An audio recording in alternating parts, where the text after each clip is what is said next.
For our viewers across Africa and the rest of the world, this is NC Continental Prime. I'm Kofi Bartels.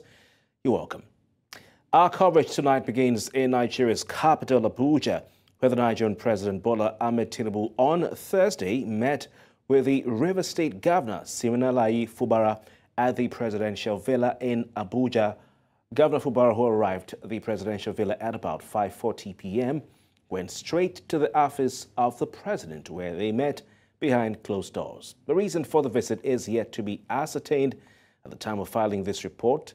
He also did not speak to the press after that meeting. This is Fubara's first meeting or visit to the presidential villa since the signing of the 8-point agreement after President Tinubu waded in to the controversy between him and the governor or the minister of the Federal Capital Territory, who is also the former governor of River State, Nyesom Wike. Well, River State has been embroiled in a crisis following the fallout between Fubara and Wike. There will be more political stories much later in the course of this bulletin, but let's move to other stories now. Turn attention to the business sector. The Central Bank of Nigeria has appointed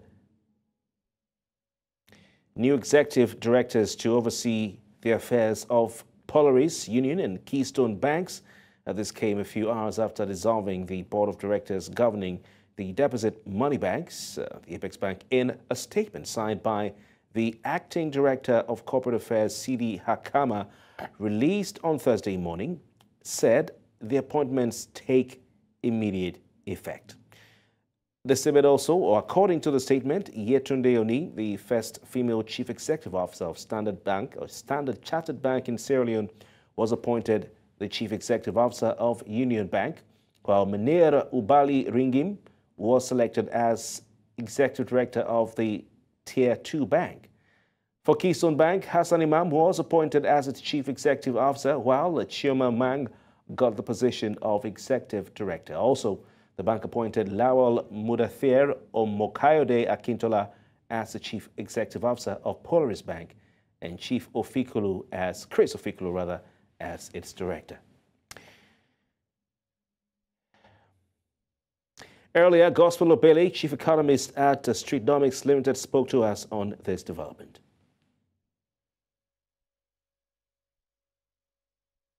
In this case, the central bank has been out for improved compliance. It was one of the major thematic areas that the governor had stated, late into 2023, that the central bank would really deep dive into. Also being the fact that lots of banks were emerging as really unhealthy in terms of non-performing loans and many other thematic areas that threaten the growth and development of the industry.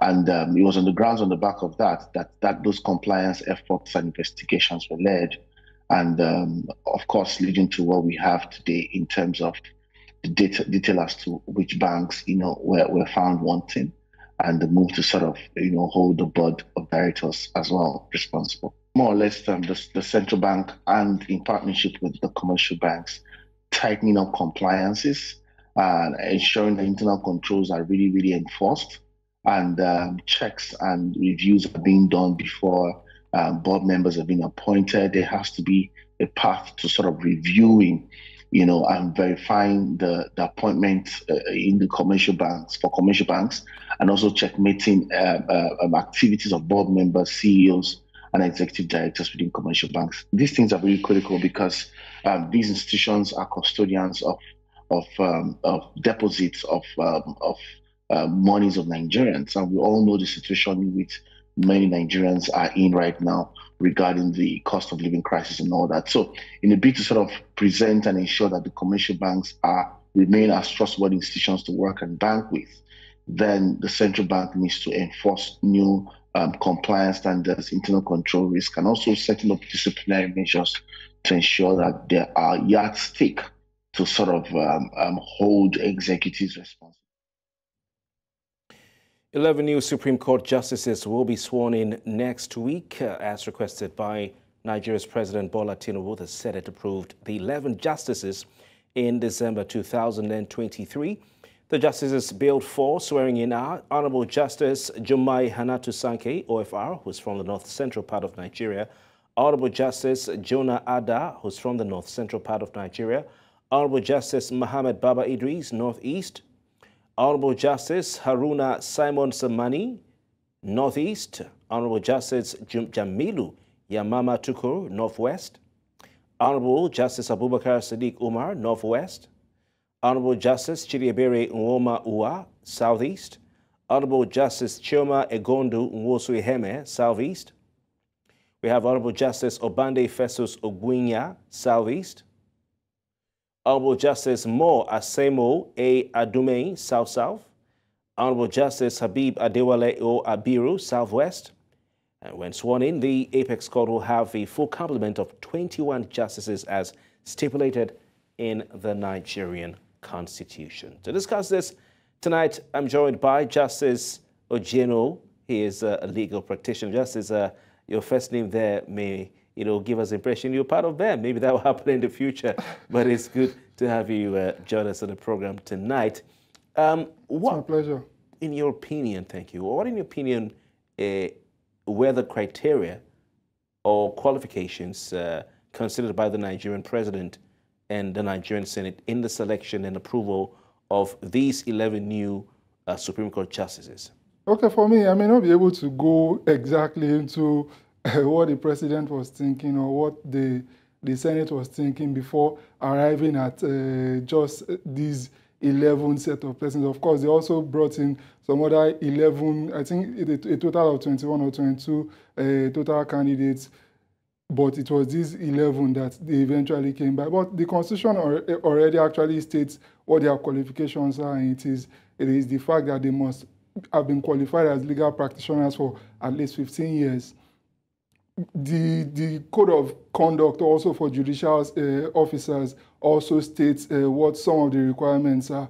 But with respect to the president or the Senate, a lot of people have actually suggested or opined that it is politics because they may be able to maybe serve some of their purposes along the line. We've seen that work in the Nigerian judiciary. That we've seen that as a consideration in the Nigerian judiciary, but I want to hopefully and strongly pray that that is not the situation in this case, and especially also because of the major outsized role of the Chief Justice of Nigeria in who actually becomes a justice of the Supreme Court.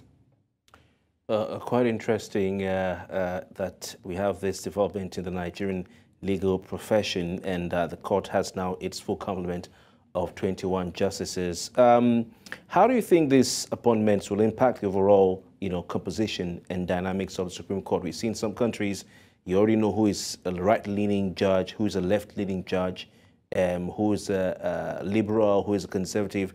But for these 11, what do we know about them and their values? Does that kind of, thinking work in the Nigerian judiciary, and how might their background and maybe judicial history and records impact the dynamics of the Supreme Court going forward?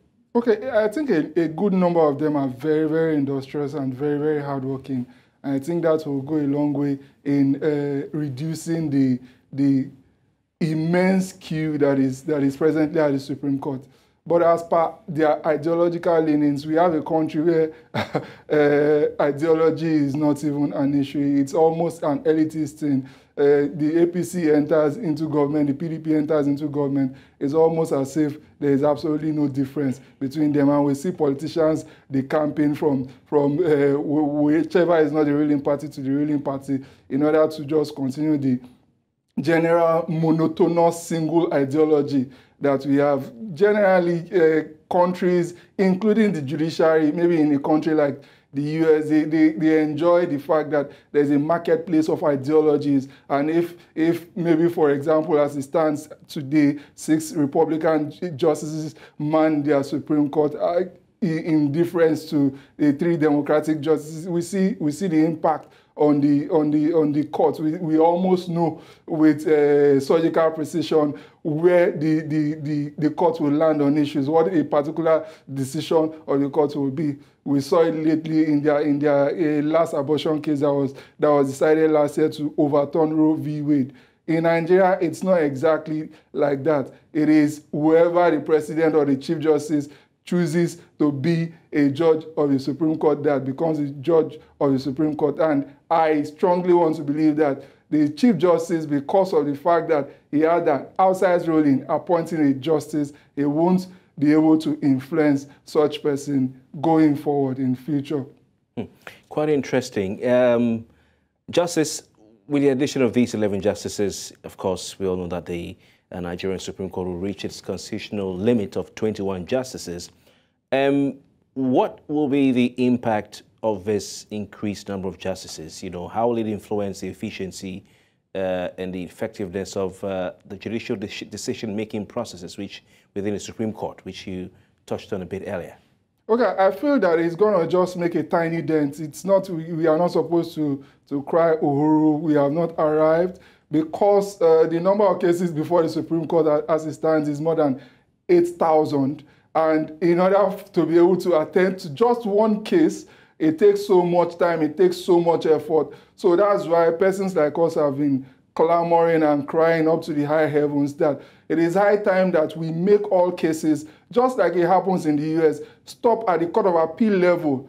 And any matter that the Supreme Court feels is a matter of policy that will affect the whole country, the Supreme Court should have a right to invite the case upwards, like the US does with their certiorari, by issuing a certiorari to the Court of Appeal for the matter to be brought upwards, for them to look at it in a more unique manner because of the national significance of such cases. It's not every case that starts in one remote magisterial district in one far-flung part of Nigeria that should end up in the Supreme Court. Because if we keep going this way, it will keep snowballing and snowballing and snowballing until we have not more than a maximum of 21 justices of the Supreme Court, and we now have 100,000 cases at the Supreme Court. And the major effect of that will be that the economy will suffer.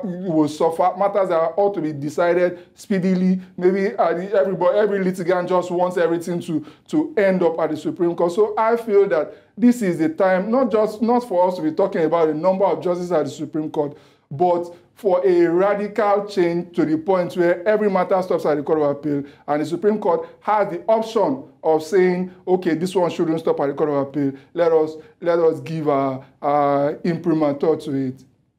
Interesting. Some very interesting legal terms there. I've been here for a long time. But it's also interesting, Justice.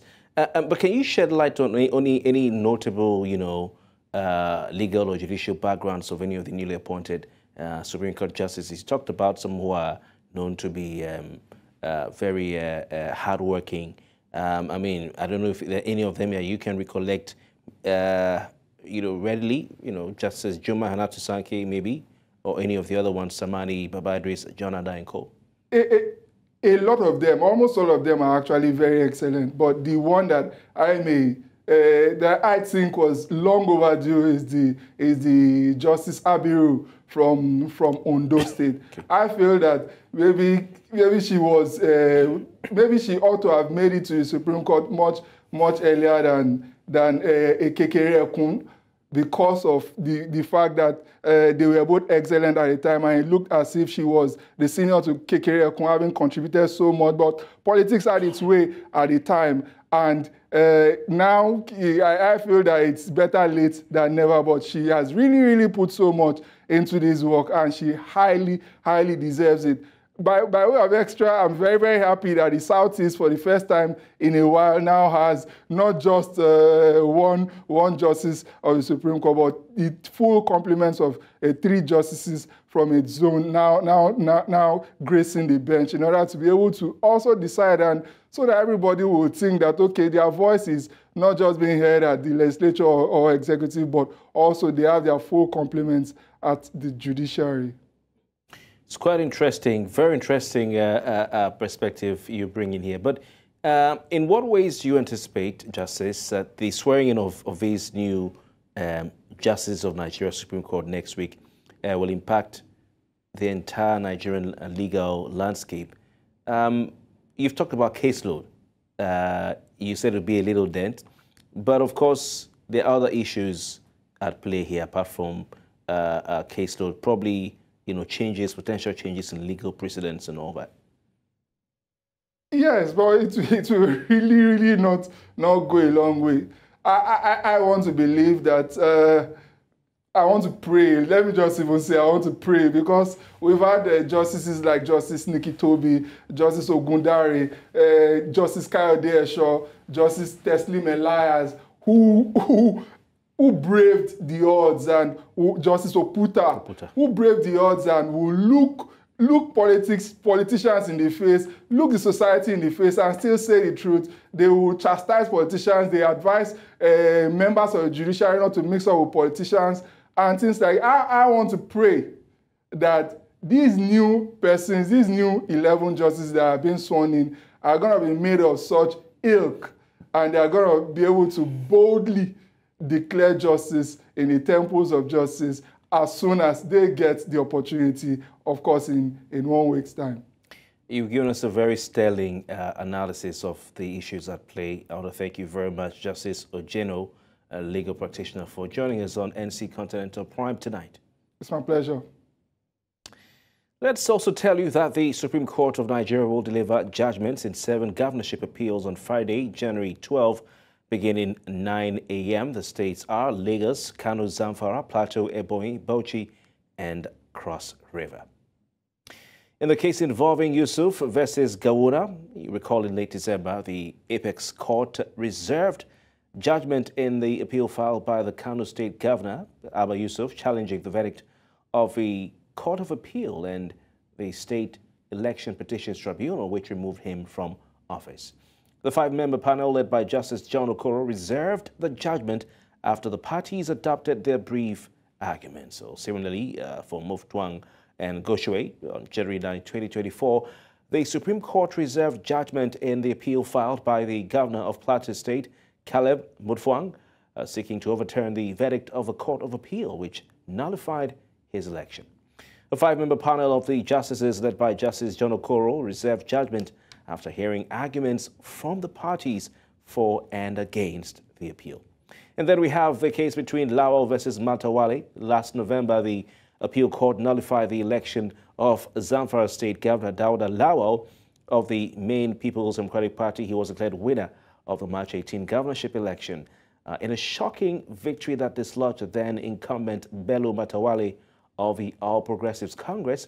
He polled a total of 377,726 votes, while Matawale scored 311,976 votes. How about Muhammad versus Abubakar?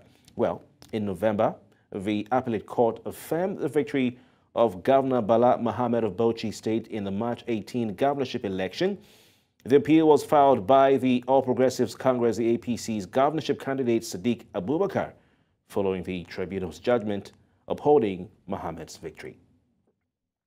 In the southwest of Nigeria, it's Sanwo-Olu versus GRV versus Jandor.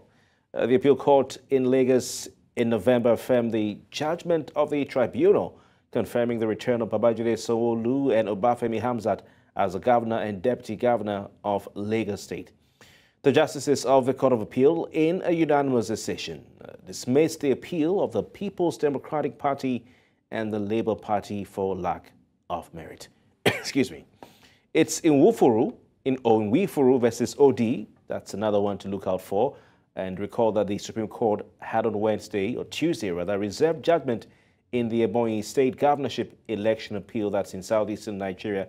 Well, last November, the Court of Appeal in Lagos confirmed the election of Francis Nwifuru of the APC, you can see him on your left there, as the duly elected governor of Ebonyi State in the March 18 governorship election. Is really interestingly poised, and we'll be bringing you the details as they unfold. Well, Justice Jude Onwu Egbuzie, of Nigeria's Federal Capital Territory High Court, APO, on Thursday granted bail to former Nigerian Minister of Power and Steel Agunloye in the sum of 50 million naira. Agunloye was arraigned on seven counts bordering on fraudulent award of a contract and official corruption on Wednesday. The judge had ordered his remand in the Kuje Correctional Center pending the hearing and ruling on the bail application. Moving the application, the counsel for the former minister Adeola Adedipe prayed the court to grant bail to his client by way of self-recognizance or in liberal terms. He said that Agunloye is not a flight risk and that the notion canvassed by the prosecution was born out of misconception and communication barrier. Adedipe had also appealed to the court not to order the use of a public servant as surety for his client. While delivering the ruling, Justice Omu Egbuzie said the pendulum of the court swings in favor of granting bail to the defendant. Let's move away from legal matters to security matters now. A fresh attack by suspected bandits on Thursday has left 10 persons dead and several others wounded at Kukar Babangida village in Jibia local government area of Katsina State in Nigeria's northwest. Among those killed were the Kukar Babangida village head, Zauren Katsina, along with his 4 biological children. Kukar Babangida remained one of the vulnerable villages grappling with the activities of bandits since the emergence of banditry in that state. It was reported that the bandits invaded the village in the early hours of Thursday at 1:30 a.m. when most of the residents were deeply asleep. It was also gathered that about 6,000 persons, mostly farmers and herders, are inhabiting this particular village. In north-central Nigeria, the coalition of Fulani groups in Plateau State has condemned the attacks that rocked 3 local government areas of Bokos, Barkin-Ladi and Mangu. The coalition made this known during a press briefing in Jos, the capital of Plateau State. News Central's Chizoba Anyowe completes the report.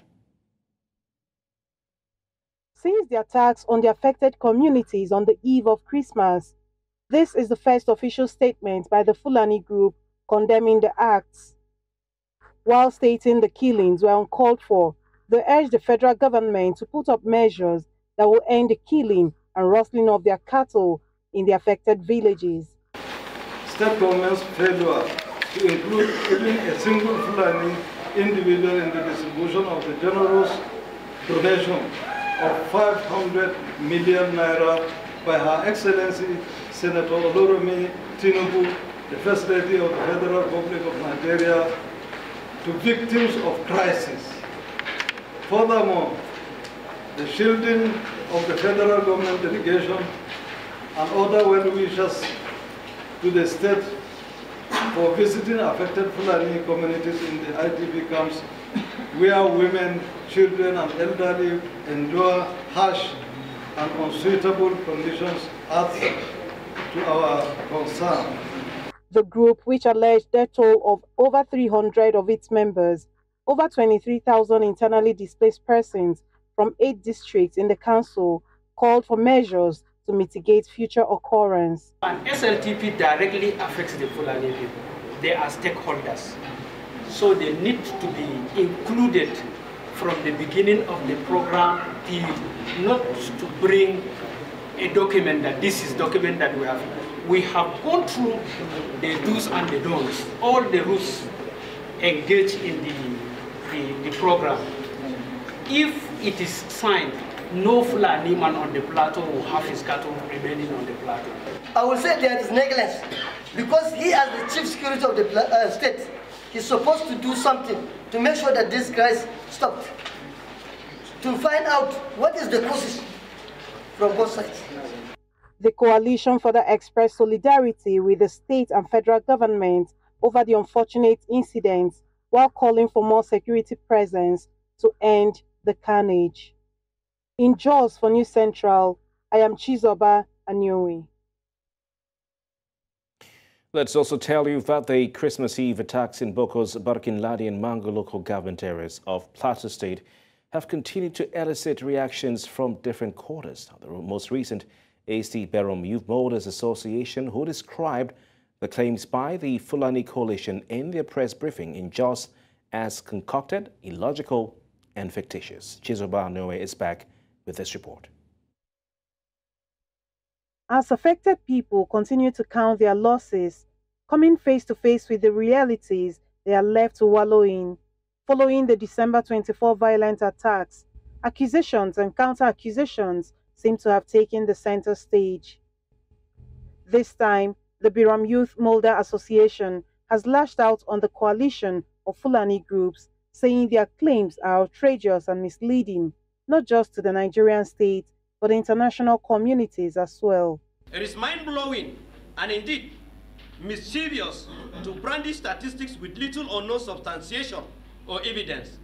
It should, however, be understood that the aim of their press release was to fuel their propaganda machine and to probably diffuse attention from the victims of their terror in Barikiladi, Bokos, and Mangu LGAs. Despite the hospitality extended to Fulani herders on the plateau, the BYM says they have made themselves unworthy of further disposition, citing their alleged involvement in the Christmas Eve attacks on their host communities. They prayed for government intervention.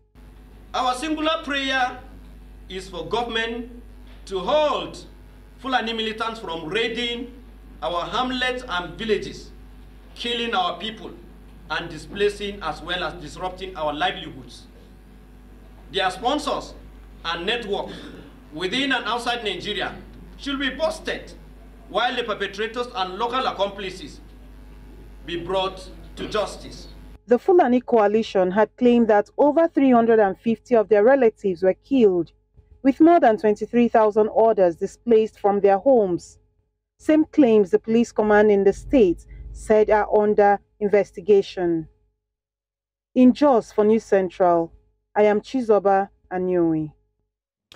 Let's stay with security, but this time in the southeastern part of Nigeria. The Chief of Army Staff, Tarid Abuja, says the spate of crime in the southeast region of the country has reduced appreciably with the efforts of the officers under the 82 Division of the Nigerian Army. He spoke when he was in Abia State as part of his familiarization tour of formations and units of the Nigerian Army in the zone. Here's News Central's Chinwe Ogele, who reports that the Army's Chief of Staff also commissioned the official residence of the brigade commander in charge of 14 Brigade Ohafia. Familiar with the turf, having served as the general officer commanding 82 Division, the Chief of Army Staff, Tarid Abuja, believes that all hands must be on deck to achieve total success against proponents of sit-at-home in the southeast region of Nigeria. Combating asymmetric threats, there must be several lines of efforts. The military is just one line of effort, and the impact of the military line of effort on addressing asymmetric threat is limited, and so we need other supporting lines of effort, developmental initiatives, dialogue, and the like. He, however, observed that the spate of destruction of public installations has dropped. I knew the point that the insurrection got to a hedge with wanton kidnapping, attack on government infrastructure. And so from the reports I received, sitting as the Chief of Army Staff currently, I would say the troops have done very well to combat the threats. Addressing the officers of the 14th Brigade, he said all efforts are being put in place to ensure the deficit of infrastructure and amenities in the barracks is taken care of. So I want to tell you that we address these challenges as much as funds are available. The southeast region can become economically vibrant once again if the security agencies and other stakeholders synergize in their effort to end insecurity in the zone. In Omahia for News Central, Chinwe Ugele. The Continental Prime, we have more stories ahead. We'll be right back after this break. Please stay with us. Welcome back. You're still watching NC Continental Prime on News Central Television. Let's move to more stories now. Stakeholders have begun reacting to the recent Supreme Court ruling, which grants the federal government of Nigeria total control over the regulation of inland waterways, shipping, licensing fee collection, navigation, and dredging activities through its agencies, the Inland National Inland Waterways Authority, and the Nigerian Maritime Standards and Safety Agency. State-level stakeholders are calling for collaboration rather than a total takeover by the federal government in order to reduce the impact of the judgment on states while still achieving the same results. News Central's Ni Omoni reports. Rivers and waterways could be a major source of transportation for people and goods, especially for the large population without access to roads. It is projected that over 2 million containers are to be moved on the nation's inland waterways yearly by 2025, with 500 daily trips of vessel traffic to and from the port on the inland waterways. However, economists say the inland waters are underutilized as Nigeria loses over 100 billion yearly to our inland waterways. It is believed that these developments will better exploit the waterways transportation opportunity amidst other gains. So we've started getting our waterways to be more viable. We're trying to draw the attention both of government and the people to the fact that we can reduce the pressure on our roads using the waterway.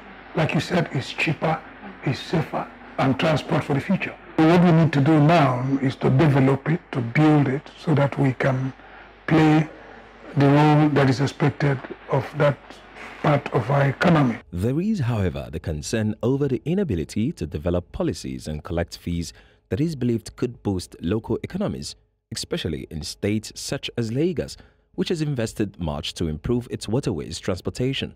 It's true that the territory has been defined. We're happy about that. The quarrel has ended. We're happy about that. Then, how do we move forward? And moving forward, in my view, is collaborative effort. Because they're already on ground, the infrastructures are already there, so that they can, both NIWA, NIMASA, and the state's inland waterways authorities that are already existing, like LASWA, they will collaborate and bring benefits to stakeholders. Under the 1999 Constitution, the federal government already controls mineral resources, railways, and even the police, amongst others. But experts say these exclusive list areas have seen underinvestment and mismanagement. With the control of all inland waterways by the federal government, it is hoped that the desired result would be achieved. The government has about over 60-something resources being given to it by the Constitution of the federal government, from mining to railway and all that. So they are trying to decentralize a bit of this. But there's no way you're going to have, central authority acting effectively over the control and management of some of these resources. The states need to have the ability to control their own resources. And it's going to be a win-win situation, because what the states will now do is that they are going to pay special levies to the federal government or special taxes to the federal government. While the Supreme Court ruling takes away potential state revenues and autonomy over significant resources within their borders, for inland waterways to maximize their potential for the Nigerian economy, there needs to be effective investment and management, both at the federal and state levels. In Lagos, for News Central, Ni Omoni. Let's head to the east of Africa, where a United Nations helicopter crash-landed in an area controlled by armed Islamists in Somalia after its main rotor blade was hit by an object. Al-Shabaab fighters seized the helicopter, with unverified reports suggesting that a passenger was shot dead. A further 6 people on board are being held by the militants, while 2 reportedly escaped. The helicopter was on medical mission when it landed near a village. The UN mission in Somalia confirmed an aviation incident on Wednesday involving a UN-contracted helicopter. However, it did not mention Al-Shabaab, but said response efforts were underway. The UN source told journalists 1 of the people on board was Somali, while the other 8 were from elsewhere in Africa and in Europe. We have a break ahead. When we return, NC Continental Prime continues with more stories. Please stay with us. You're welcome back. Perpetua Fasome Peters is up next with the latest in the day's business news. Business news in association with Money Master PSB, the easy way to master your money. In business, the Central Bank of Kenya rejected bids worth 12 billion Kenyan shillings in the January Treasury bond sale. Investors asked for interest rates of over 19% on a 5-year tranche of the bond. Despite bids totaling 37.1 billion shillings against the 35 billion shillings target, the CBK accepted 25.02 billion shillings. The issuance included a new 3-year bond and a reopening of a 5-year bond sold in July. On the 3-year option, investors offered 29.09 billion shillings as an average return request of 18.63%. For the reopened 5-year paper, bid stood at 8.06 billion Kenyan shillings with an average asking rate of 19.07%. The Central Bank of Kenya accepted 2.9 billion Kenyan shillings at an average rate of 18.77%. The rejection of bids and higher rate demands reflect investors' intent to test the CBK's resolve. Kenya's Treasury is expected to conduct a tap sale of bonds to finance domestic debt coupon and principal repayments due in January to help manage the rejected offers and meet the debt obligations. Still in the East African country, the Kenya Revenue Authority, KRA, has exempted farmers and small businesses from the requirement to produce electronic invoices for their sales. The new regulations for electronic tax invoice management, e-teams, set the threshold for electronic invoicing at 5 million shillings, sparing most micro, small and medium enterprises, MSMEs.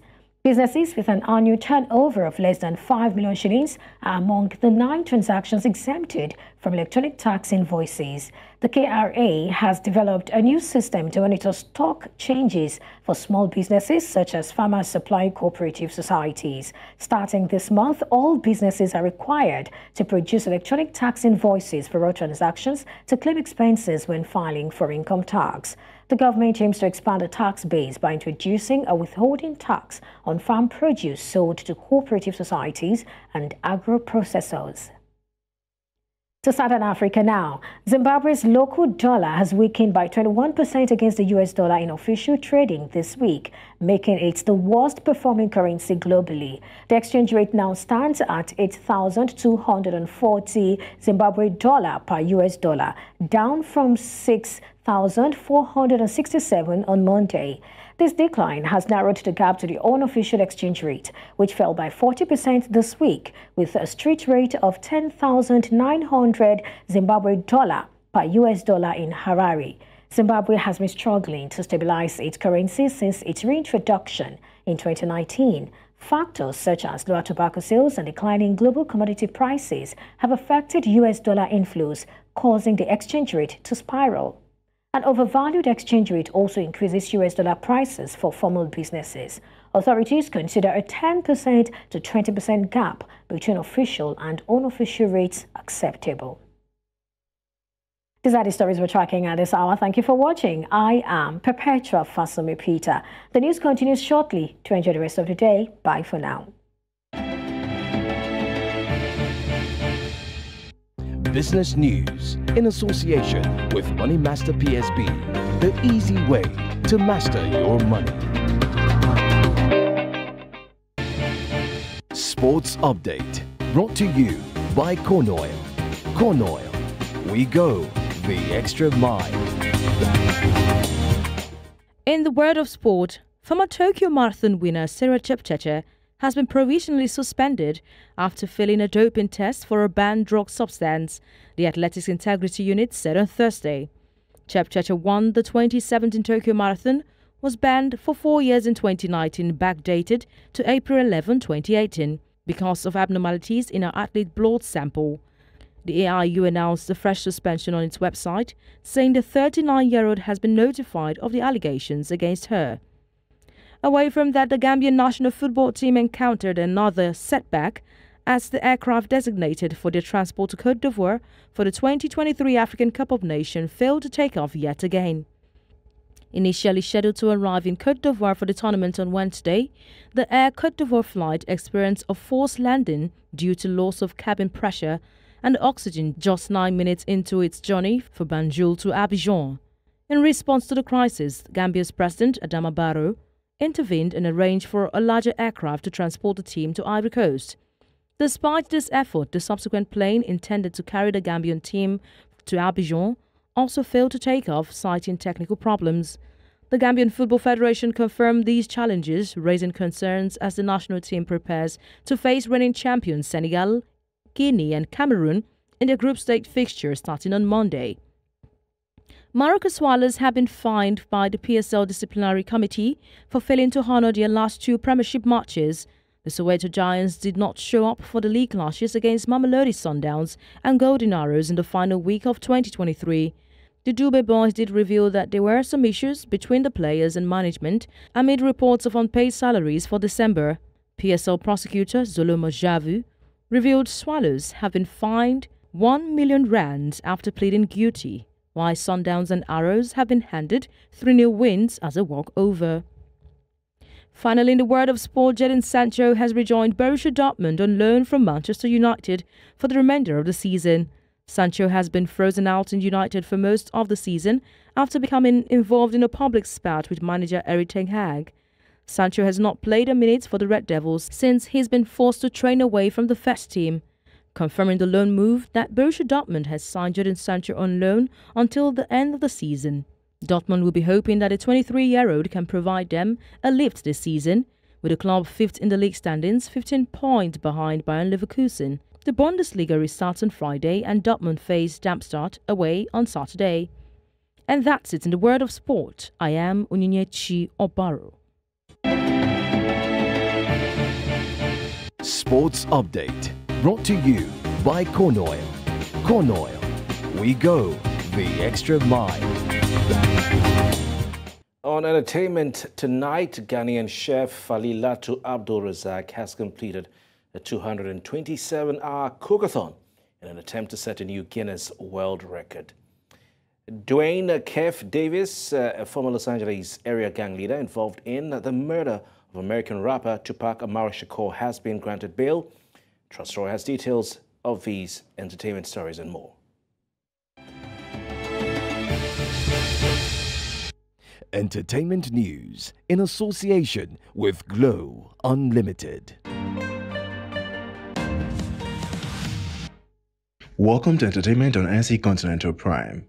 Ghanaian chef Falilatu Abdul Razak, also known as Falia, has completed a 227-hour cookathon in an attempt to set a new Guinness World Record. She began the marathon on January 1st, 2024 at the Modern City Hotel in Tamale. The record attempt concluded after 10 days, and Falia received support from Ghanaian celebrities including former footballer Stephen Appiah and Asamoah Gyan. She is aiming to break the current record of 119 hours and 57 minutes set by Irish chef Alan Fisher. Guinness World Record will now review the evidence to determine the success of Falia's attempt. Dwayne Kev D. Davis, a 60-year-old former Los Angeles area gang leader involved in the murder of American rapper Tupac Shakur, has been granted a $750 bail. Davis was arrested in September 2023 and charged with murder with the use of a deadly weapon. He appeared before a court in Las Vegas for a hearing on potential release on bail, and the judge granted him bail with house arrest and electronic monitoring while awaiting trial. Shakur was fatally shot on September 7, 1996 in a drive-by incident in Las Vegas. And finally, Kanye West is facing a lawsuit for assault and battery over an incident in 2002 when he allegedly struck an autograph seeker in downtown Los Angeles. The man claims Kanye went ballistic on him, shouting about his divorce from Kim Kardashian and hitting him. The lawsuit alleges severe injuries and emotional distress, seeking damages. Kanye's ex-wife is also suing for a loss of consortium, claiming the incident affected her relationship with her husband. The autograph seeker previously asked Kanye for an apology, but the rapper reportedly replied, "Apology for what?" and continued the alleged assault. And that is all I have for you tonight on entertainment on NC Continental Prime. Trust Troy for News Central. Back to the studio. Entertainment news in association with Glow Unlimited.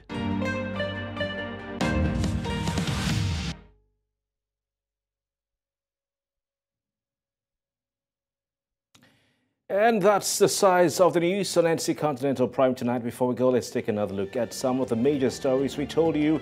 Nigerian President Tinubu and Governor Fubara of Rivers State have met in Aso Rock. Also, we brought you News 11. Supreme Court justices are set to be sworn in next week. And we told you that Al-Shabaab militants have seized a United Nations helicopter hit by an object in Somalia. Many thanks for your time. My name is Kofi Bartels. Night.